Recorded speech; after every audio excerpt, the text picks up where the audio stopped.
Hello Eternum and welcome to KOTT News, Eternum's #1 source for news, and this is the War Report.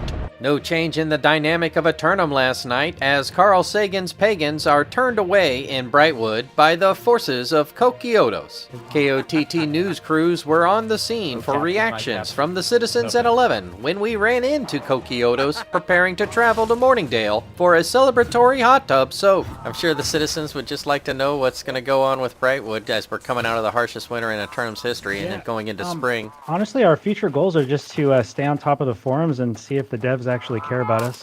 For right now, I think we're just going to keep Brightwood as is. We like it. It's our home.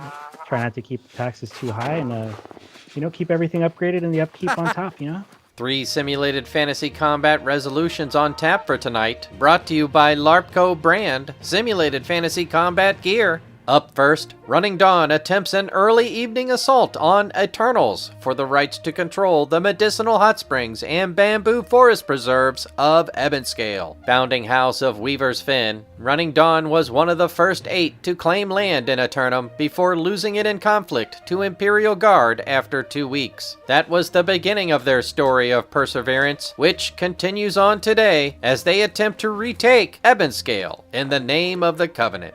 Up next, the reigning champions of Neverfall, put their Neverfall championship belt on the line, defending the title from the marauding forces of Evora.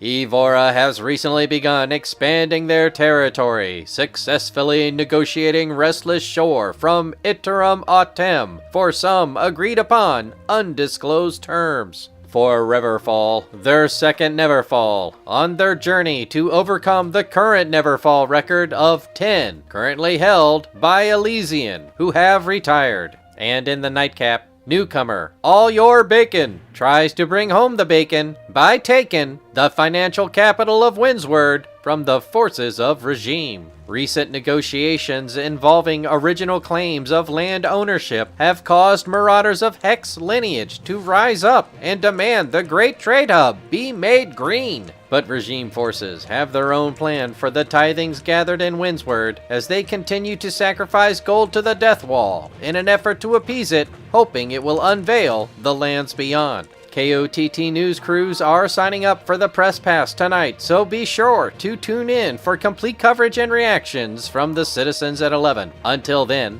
this has been War Correspondent JChalant, KOTT News.